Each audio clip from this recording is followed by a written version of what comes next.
अस्सलाम वालेकुम स्टूडेंट्स, कैसे हैं आप सब? ठीक है जी। तो आज हमारा टॉपिक है पास्ट कंटिन्यूस टेंस या से प्रोग्रेसिव सेंटेंस भी कहा जाता है। ठीक है, पास्ट कंटिन्यूस या फिर पास्ट प्रोग्रेसिव टेंस।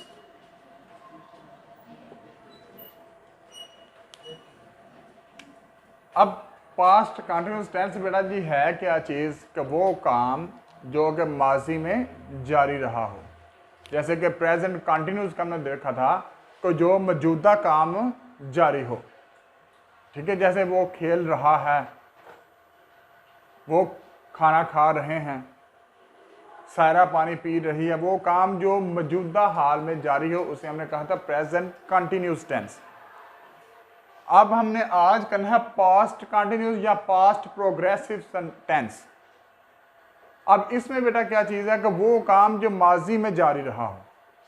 ठीक है, वो काम जो माजी में जारी रहा हो, उसकी एग्जांपल्स आपके सामने मैं रख देता हूं।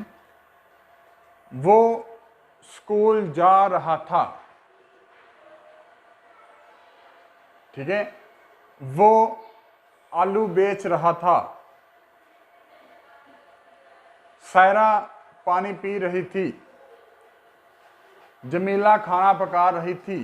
ठीक है, पास्ट में किसी काम का जारी होना। अब इसमें बेटा सबसे जो पहली चीज़ है आपकी, वो आपने इसकी आइडेंटिटी को देखना है कि इसके फिक्रे के लास्ट पर पहचान क्या है। आइडेंटिटी सबसे जो पहली चीज़ है। रहा था, रही थी, रहे थे। ठीक है, रहा था, रही थी, रहे थे, ये आपके माजी में किसी काम के जारी होने को बयान कर रहा है। हेल्पिंग वर्ब बेटा इसमें दूसरी जो उसकी चीज़ है वो हमने देखना है हेल्पिंग वर्ब इसमें कौन सा यूज होता है। वो बेटा जी आपका वाज और वर है। ठीक है, वाज और वर। प्रेजेंट कंटिन्यूस में तो इज, आर और एम था, वहां तीन थे और यहाँ सिर्फ आपको दो हेल्पिंग वर्ब यूज होने हैं, वाज का और वर का इस्तेमाल होगा। वर्ब की फॉर्म कौन सी लगनी बेटा जी? इंग फॉर्म। कौन सी फॉर्म आपकी?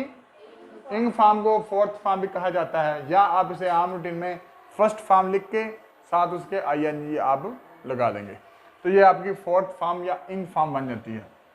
अब सिंगुलर के साथ बेटा जी वाज आएगा और प्लूरल के साथ आपका वर आएगा। अब सिंगुलर कौन सा है? ही, शी, इट, या कोई सिंगुलर नेम आ जाता है, असद आ जाता है, सारा आ जाता है, ठीक है, नीलम आ जाता है, कोई भी ऐसा नाम जो सिंगुलर हो। उसके बाद दूसरा बेटा प्लूरल में आई, वी, यू और दे, और साथ के plural name Aslam and Ayesha. ठीक है, वर गोइंग टू मार्केट, वो मार्केट जा रहे थे। तो प्लूरल नेम मीन्स दो नेम या तीन नेम इकट्ठे आज उसे आप प्लूरल कहेंगे। अब इसका बेटा तरीकाकार क्या है, किस तरीके से आपने इसको पुट करना है अपने सब्जेक्ट को, ऑब्जेक्ट को, हेल्पिंग वर्ब को या मेन वर्ब जो भी है। अब सबसे पहले बेटा जी हम देखेंगे सिंपल सेंटेंस हमने देखना है, बिल्कुल पॉजिटिव सेंटेंस। पॉजिटिव जिसमें आम सी बात, सिर्फ हुक्म नहीं बल्कि जस्ट एक गुफ्तगू की जाए। फॉर एग्जाम्पल मिसाल है कि मैं ये काम करता हूँ। ठीक है, मिसाल दी है कि मैं बता रहा हूँ मैंने बुक उठाई, ये मेरा एक आम रूटीन पॉजिटिव सेंटेंस है। तो इसको हम जब सिंपल को करेंगे बेटा सबसे पहले हम अपना सब्जेक्ट लेंगे, कौन सा है? आई है, वी है, you, they, he, she, it, singular जो भी है। उसके मुताबिक सबसे पहली चीज़ बेटा हमने अपना सब्जेक्ट लिया। जब सब्जेक्ट हमने देख लिया कौन सा हमारा, उसके बाद हमने हेल्पिंग वर्ब लगाना वाज और वर का। और हेल्पिंग वर्ब तब आप पुट करेंगे जब आपको सब्जेक्ट का पता होगा कि हमारा सब्जेक्ट क्या है, प्लूरल है या सिंगुलर है। अगर सिंगुलर है तो वाज लगा देंगे, प्लूरल है तो आप वर का इस्तेमाल करेंगे। उसके बाद बेटा ING फॉर्म लगेगी और लास्ट पर ऑब्जेक्ट। ये आपका सिंपल फिक्रा कंप्लीट है। ठीक है, उसकी मिसाल बेटा जी ये है, बच्चे खेल रहे थे। ठीक है, किड्स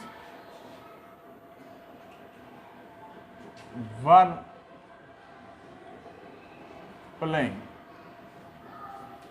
ठीक है, किड्स हमारा बेटा जी आ गया सब्जेक्ट के तौर पर, हेल्पिंग वर्ब और लास्ट पर हमारा इंग फॉर्म आ गया। अगर आ जाता बच्चे फुटबॉल खेल रहे थे तो फिर आता kids were playing football, last पर आपका ऑब्जेक्ट आ जाना था।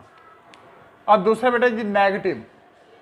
नेगेटिव से हमें पता मनफी सोच, मनफी सेंस देने वाला जो फिक्रा है, ठीक है, जिसमें नहीं का मफहूम आ जाए, तो उसमें बेटा जी हमने नेगेटिव, सबसे पहले हमने अपना सब्जेक्ट लगा दिया, उसके बाद helping verb according to subject, ठीक है, बार बार बता रहा हूँ, प्लूरल है तो वार, सिंगुलर है तो वाज लगेगा।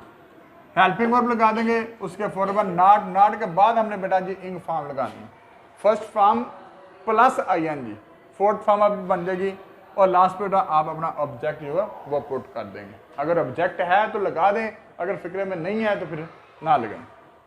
इसकी एग्जाम्पल बेटा यही, बच्चे खेल नहीं रहे थे, द किड्स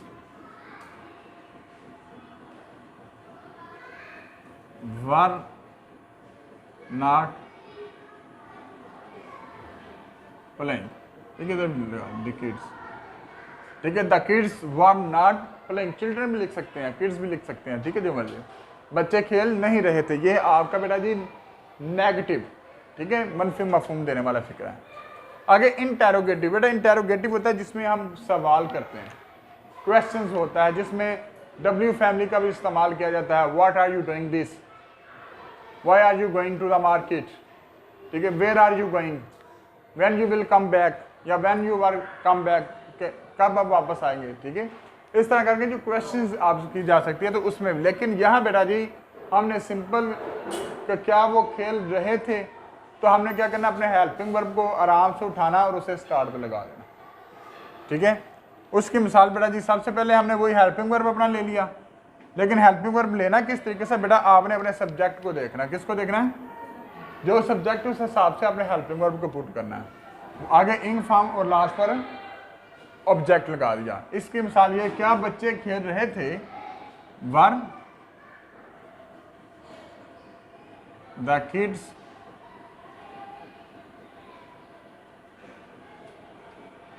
प्लेइंग, आगे आपका सवालिया निशान आ जाएगा, ठीक है, बार बार बता रहा हूँ, अगर कोई लास्ट पे आपका ऑब्जेक्ट होगा, फॉर एग्जाम्पल वो फुटबॉल खेल रहे थे, वो खाना पका रही थी, ठीक है, तो फिर आप पुट कर देंगे, अगर नहीं है तो वहाँ आपको ऑब्जेक्ट लगाने की जरूरत है नहीं।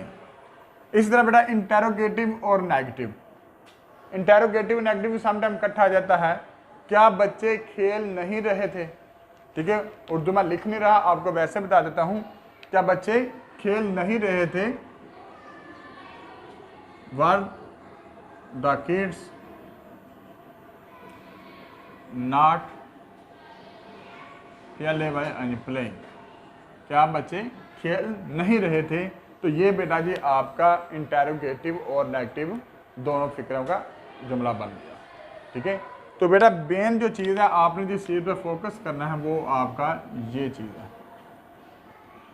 कि इसको आपने अपने जहन में रखना है कि किस तरीके के साथ हमने फॉर्म लगानी है, सब्जेक्ट कहाँ लगाना है, ऑब्जेक्ट कहाँ है, हेल्पिंग वर्ब कहाँ लगाना है, और किस सब्जेक्ट के साथ कौन सा लगाना है। अगर ये आपको बेटा फार्मूलाज याद हो जाएंगे तो आपके लिए टेंस को करना मुश्किल नहीं।